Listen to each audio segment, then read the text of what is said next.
Hello friends, welcome to daily study classes. Friends, आज की video में हम 30 इंपॉर्टेंट क्वेश्चन को लेके आए हैं जो कि आपके जीके जीएस और जनरल अवेयरनेस के क्वेश्चन पूछे गए हैं। चाहे आप एसएससी या रेलवे किसी भी एग्जाम की तैयारी कर रहे होंगे तो आपके एग्जाम के लिए जीके जीएस जनरल अवेयरनेस के सभी क्वेश्चन बहुत ही महत्वपूर्ण हैं। तो चलिए बिना देरी किए हुए अपने क्वेश्चन को आगे बढ़ते हैं और देखते हैं किस प्रकार के GK GS general awareness question हमारे एग्जाम में पूछे जाते हैं। जिसमें पहला क्वेश्चन दिया गया है कि यक्षगान लोक नृत्य का संबंध किस भारतीय राज्य से है। आपको सारा ऑप्शन दिया गया है केरल, कर्नाटक, तमिलनाडु या आंध्र प्रदेश। बताना कि जो यक्षगान लोक नृत्य है इसका संबंध किस भारतीय राज्य से है। यह क्वेश्चन आपका आरआरबी एनटीपीसी 2021 और आरआरबी ग्रुप डी 2018 में पूछा गया है। तो यक्षगान लोक नृत्य का संबंध आपका कर्नाटक राज्य से है, इसे इसका ऑप्शन नंबर जो बी है ही आपका राइट आंसर हो जाएगा, कर्नाटक। नेक्स्ट दिया गया है कि मधुबनी चित्रकला शैली मूलतः किस राज्य से संबंधित है। ऑप्शन है उड़ीसा, आंध्र प्रदेश, बिहार या मध्य प्रदेश।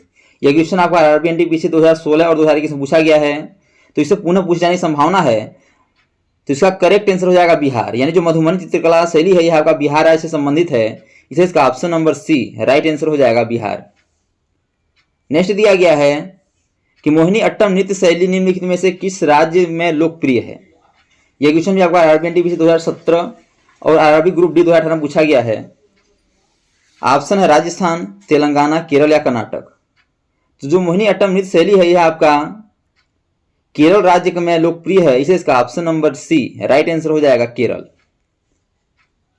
अगला क्वेश्चन दिया गया है कि पृथ्वी दिवस कब मनाया जाता है। ऑप्शन है 4 अप्रैल, 22 अप्रैल, 17 सितंबर या 16 फरवरी। यह क्वेश्चन आपका आरआरबी एनटीपीसी 2016 और आरआरबी जे 2019 में पूछा गया है। तो पृथ्वी दिवस हम 22 अप्रैल को मनाते हैं, इसे इसका ऑप्शन नंबर जो बी है ही आपका राइट आंसर हो जाएगा, 22 अप्रैल। अगला क्वेश्चन दिया गया है कि आरबीआई की स्थापना कब हुई थी। बताना है कि आरबीआई अर्थात रिजर्व बैंक ऑफ इंडिया की स्थापना कब हुई थी। ऑप्शन है 1943, 1935, 1939 या 1936। यह क्वेश्चन आपका आरआरबी एनटीपीसी 2016, 2021 और आरआरबी ग्रुप डी 2018 में पूछा गया है। तो आरबीआई की स्थापना 1935 में हुई थी, इसलिए इसका option number B right answer हो जाएगा, 1935। अगला क्वेश्चन दिया गया है कि 2013 में साहित्य के लिए नोबेल पुरस्कार प्राप्त करने वाले पहले भारतीय का नाम क्या था। बताना है कि 1913 में सबसे पहले नोबेल पुरस्कार से किसे सम्मानित किया गया था।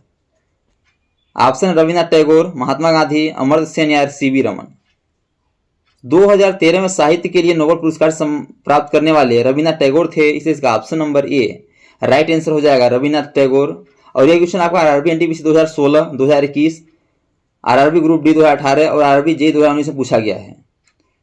अगला क्वेश्चन दिया गया है कि साहित्य अकादमी मुख्यालय भारत के किस शहर में स्थित है। ऑप्शन है वाराणसी, नागपुर, नई दिल्ली या बेंगलुरु। यह क्वेश्चन आपका 2020 और 2018 में आरआरबी ग्रुप एनटीपीसी के एग्जाम में पूछा गया है। तो साहित्य अकादमी मुख्यालय भारत के यह नई दिल्ली में स्थित है, इसे इसका option number C right answer हो जाएगा।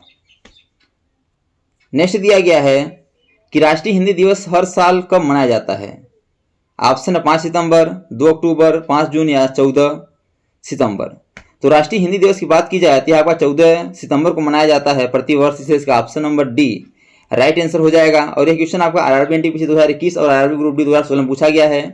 यदि बात करें 5 सितंबर की, तो 5 सितंबर को हम क्या मनाते हैं, शिक्षक दिवस मनाते हैं। शिक्षक दिवस 5 सितंबर को मनाते हैं। 2 अक्टूबर क्या मनाते हैं, महात्मा गांधी जयंती, यदि गांधी जयंती मनाते हैं 2 अक्टूबर को, गांधी जयंती मनाते हैं।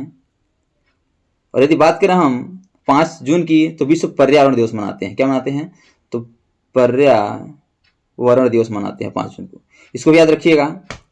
इसे इसका ऑप्शन नंबर जो डी है ये आपका राइट आंसर हो जाएगा।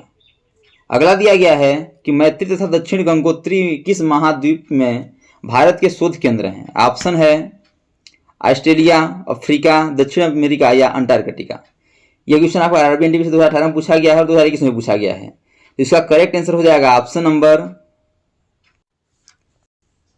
D Antarctica.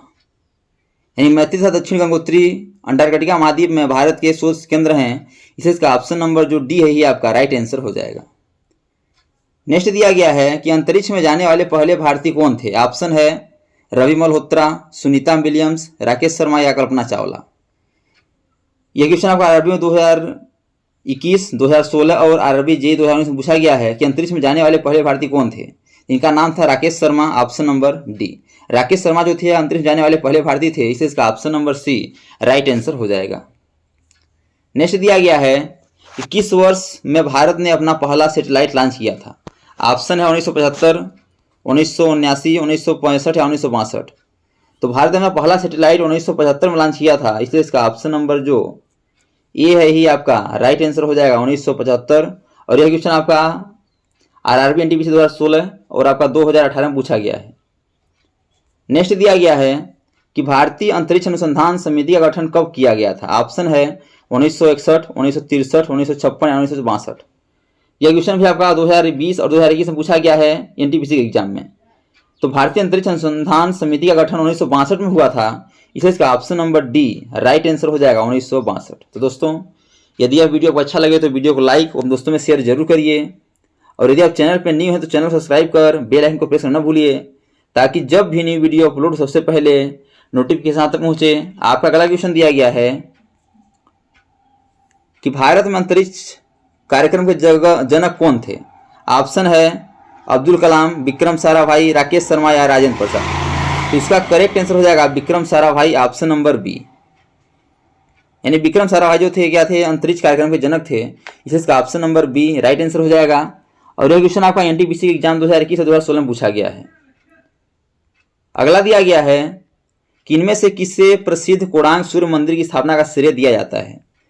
ऑप्शन है अशोक, सम्राट अशोक, राजा राज चोल, राजा नरसिंह देव प्रथम या राजा रघुनाथ सिंह।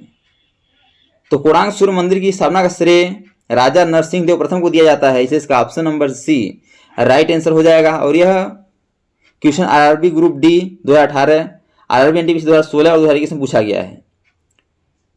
अगला दिया गया है कि दादा साहेब पुरस्कार किस क्षेत्र से संबंधित है। बताना है कि दादा साहेब पुरस्कार किस क्षेत्र में दिया जाता है। ऑप्शन है साहित्य के क्षेत्र में, सिनेमा के क्षेत्र में, पत्रकारिता के क्षेत्र में या शोधकर्ता के क्षेत्र में। यह क्वेश्चन आपका RRB JEE 2014, RRB ALP 2018, RRB NTPC 2016 में पूछा गया है।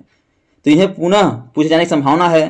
तो दादा साहेब पुरस्कार यह आपका सिनेमा के क्षेत्र में दिया जाता है, इसे इसका ऑप्शन नंबर जो बी है यही आपका राइट आंसर हो जाएगा। अगला दिया गया है कि निम्न में से किस वेद में संगीत से संबंधित ज्ञान संग्रहित है। ऑप्शन है ऋग्वेद, अथर्ववेद, सामवेद या यजुर्वेद। तो संगीत से संबंधित ज्ञान की बात की जाती है, सामवेद में संग्रहित है, इसलिए इसका option number D right answer हो जाएगा। और यह क्वेश्चन आपका आरआरबी ग्रुप डी 2018 और आरआरबी एनटीपीसी 2021 से पूछा गया है, इसलिए इसका option number C right answer हो जाएगा। यदि बात करें सबसे पुराना ग्रंथ की क्या है, सबसे प्राचीन ग्रंथ कौन सा, वेद कौन सा है, तो सबसे प्राचीन वेद आपका है ऋग्वेद। इसको याद रखिएगा, क्योंकि एग्जाम पूछा जाता है कि सबसे प्राचीन वेद का नाम क्या है, उसका नाम है ऋग्वेद। अगला दिया गया है कि निम्नलिखित मंदिरों में से किसे यूरोपीय नाविकों द्वारा ब्लैक पैगोडा भी कहा जाता है। ऑप्शन है कोणार्क मंदिर, जगन्नाथ मंदिर, भुवनेश्वर मंदिर या मुक्तेश्वर मंदिर। तो ब्लैक पैगोडा के नाम से कोणार्क मंदिर को जाना जाता है, इसलिए इसका option number A right answer हो जाएगा कोणार्क मंदिर। यह क्वेश्चन आपका आरआरबी एनटीपीसी 2021 और 2016 में पूछा गया है। अगला दिया गया है कि संविधान सभा ने भारतीय राष्ट्रीय ध्वज को कब अपनाया। ऑप्शन है 26 जनवरी 1947, 26 नवंबर 1950, 15 अगस्त 1947 या 22 जुलाई 1947। तो संविधान सभा ने भारतीय राष्ट्रीय ध्वज को 22 जुलाई 1947 को अपनाया था, इसलिए इसका option number D right answer हो जाएगा 22 जुलाई 1947। और यह क्वेश्चन आपका आरआरबी ग्रुप डी और 2018 और आरआरबी एनटीपीसी 2016 में पूछा गया है। अगला दिया गया है कि विश्व ओजोन दिवस कब मनाया जाता है। ऑप्शन है 16 सितंबर, 21 अप्रैल, 5 जून या 22 अप्रैल। तो विश्व ओजोन दिवस की बात करें तो मनाया जाता है आपका 16 सितंबर को, इसलिए इसका option number A right answer हो जाएगा। यदि बात करें 22 अप्रैल की, क्या मनाता है, हम इसमें पृथ्वी दिवस मनाते हैं, विश्व पृथ्वी दिवस मनाते हैं। और 5 जून को विश्व पर्यावरण दिवस मनाते हैं, इसको याद रखिएगा, पर्यावरण दिवस मनाते हैं। अगला क्वेश्चन दिया गया है कि भारत का संविधान कब लागू हुआ था। ऑप्शन है 26/1/1950, 15/8/1947, 22/8/1947, 1/1/1950। यह क्वेश्चन आपका आरआरबी एनटीपीसी 2016 और 2021 और आरपी कांस्टेबल एसआई के एग्जाम 2019 में पूछा गया है। तो भारतीय संविधान को 26 जनवरी 26 जनवरी 1950 को लागू किया गया था। इसे इसका ऑप्शन नंबर देखिए कहाँ है, तो 26 जनवरी यानी पहला महीना, यह आपका हो गया ऑप्शन नंबर ए में दिख रहा है 26/1/1950। इसे इसका option number A right answer हो जाएगा। तो दोस्तों thanks for watching this video. यह वीडियो आपको कैसा लगा कमेंट बॉक्स में जरूर बताइएगा। और इसी प्रकार के गवर्नमेंट एग्जाम पूछे जाने वाले GK, GS, math, reasoning, Hindi, current affairs और लूसेंट संबंधी क्वेश्चनों को पाने के लिए हमारे यूट्यूब चैनल को लाइक, शेयर, सब्सक्राइब कर बेल आइकन को प्रेस करना भूलिएगा, ताकि जब भी न्यू वीडियो अपलोड सबसे पहले नोटिफिकेशन तक पहुँचे। तो आज तक इतना ही, मिलते हैं नेक्स्ट वीडियो में, तब तक के लिए जय हिंद, वंदे मातरम।